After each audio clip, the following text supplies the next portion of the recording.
When we're in a competition of some sort, we generally uphold a binary vision of the possible outcome. We either win or we lose. Most people who participate do not want to lose. They compete with a desire to win. And when they indeed win, they're likely to be happy and satisfied. But when they lose, chances are high that they're sad and disappointed. In a similar fashion, we approach life. The Stoic philosopher Epictetus repeatedly reminded his students that we put ourselves in an unreliable position through desire and aversion toward things not in our control. Because by doing so, we let our happiness depend on things we don't have power over, which are most likely external forces such as other people or the weather. In terms of winning and losing, we find ourselves in unreliable positions if we desire to win a competition in which the outcome depends on factors outside our power, according to Epictetus. Again, if we win, we're happy. If we lose, we're sad. But the outcome is not in our control. Regarding sports competitions, our training, the discipline and effort we put into it, and performance at the competition are up to us. But we don't control our opponents and the elements of luck and unexpectedness that are always part of the equation. Hence, no matter how well we prepare ourselves and how well we perform, there's always a chance of losing. The problem is, people generally hate losing. Losing to many is painful. It's an experience of degradation, a diminishment of the ego. So can't we just put ourselves in circumstances where we always win? Or even better, is it possible to win in all circumstances? According to Epictetus, it is. If we adopt the right mindset and attitude, we always win, even when we lose. This video reflects and elaborates on Epictetus' philosophy and why, if you want to lose, you always win. If you enjoyed Stoicism for Inner Peace, this new book is for you. Stoicism for Inner Strength, which contains my collected works on resilience and strength in the face of adversity. You'll find a link in the description.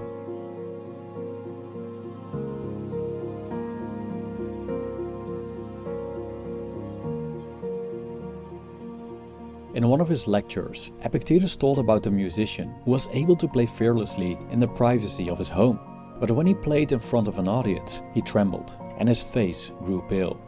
According to Epictetus, his fear wasn't because of a lack of skills, but because he desired something that was not up to him.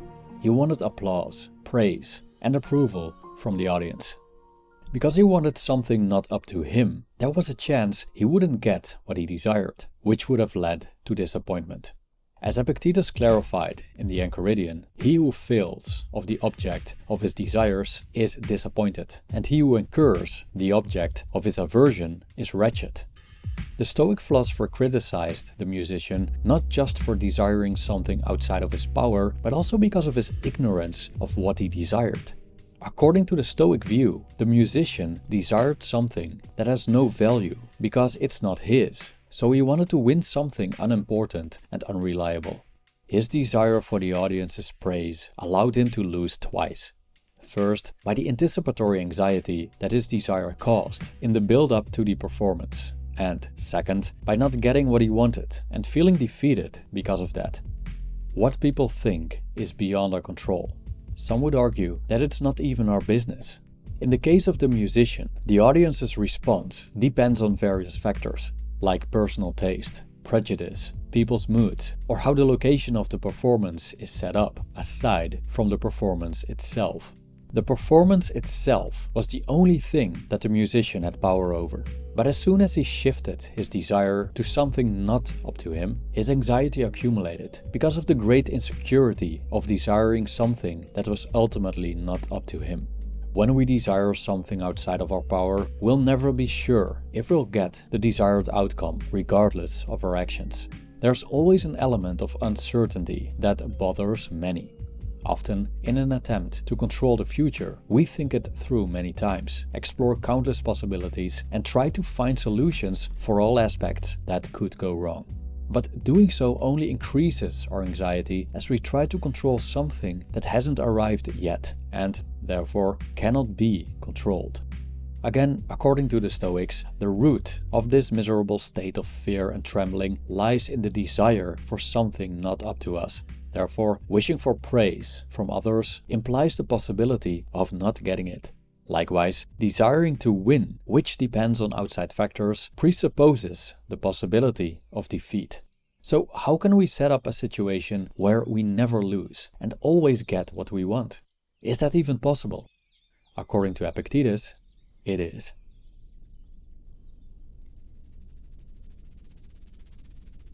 Zeno of Citium, the founder of Stoicism, wasn't afraid when he would meet Antigonus, king of Macedonia. As Epictetus told his students, other people didn't have power over what Zeno valued highly. But the things others did have power over, Zeno didn't value in the slightest. However, the prospect of meeting Zeno frightened Antigonus, because he was concerned with making a good impression on him, something he didn't have power over. Making a good impression on Zeno was beyond the king's power, as it ultimately depended on Zeno and not on the king. Following the example of the king and the philosopher, Epictetus explained the folly of trying to impress someone with a set of questions.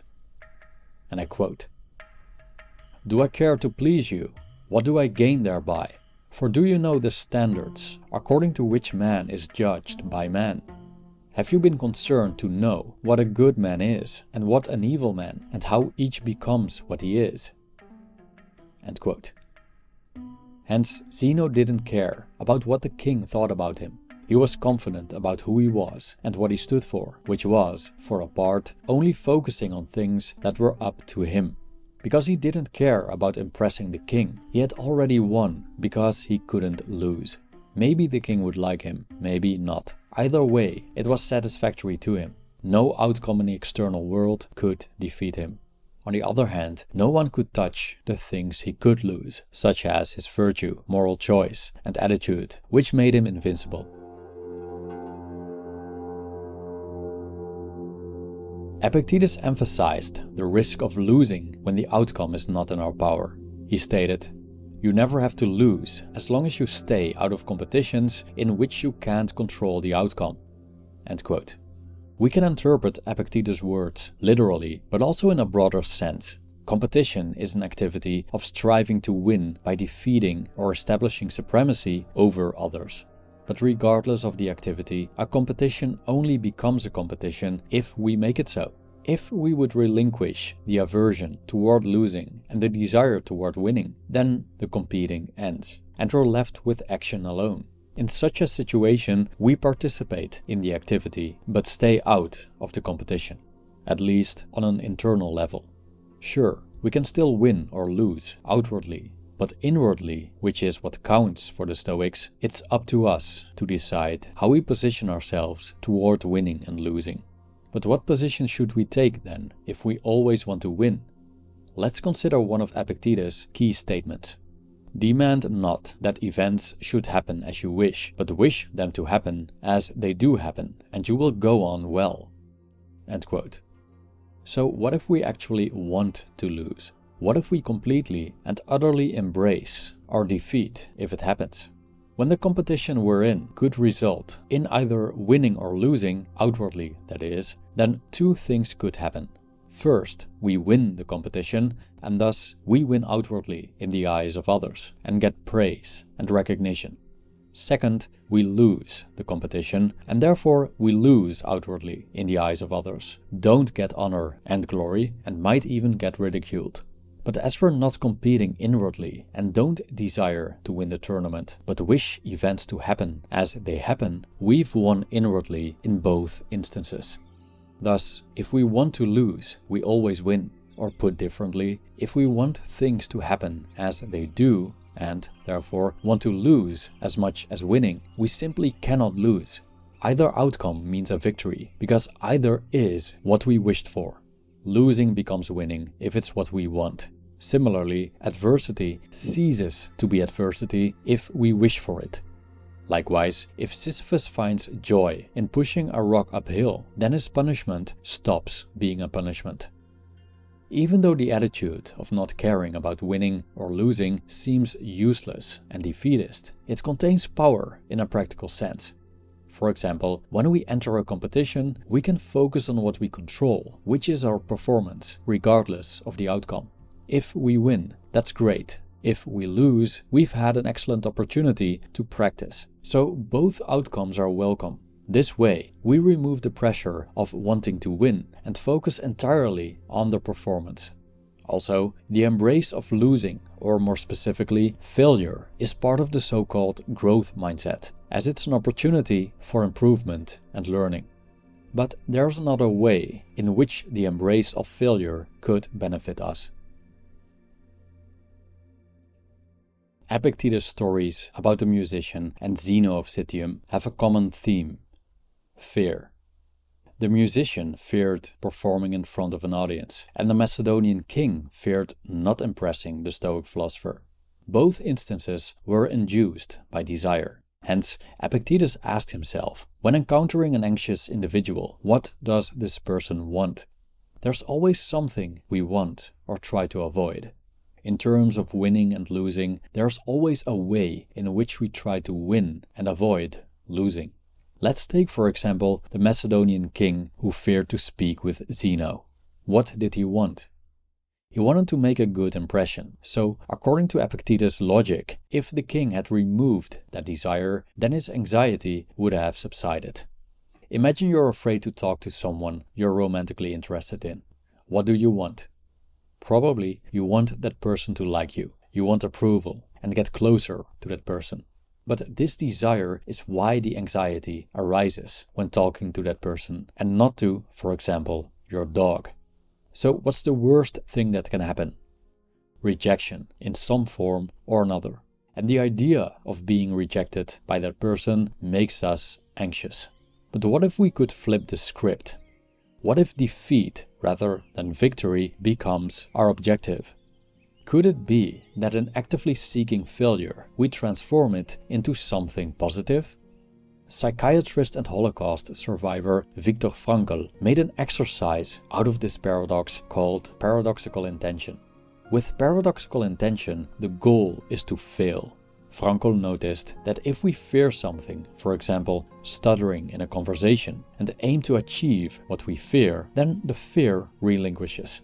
Doing so removes the aversion to what we fear and replaces it by welcoming it. Instead of fearing to lose, we want to lose. If we wish for what we previously feared, what reason is left to be anxious?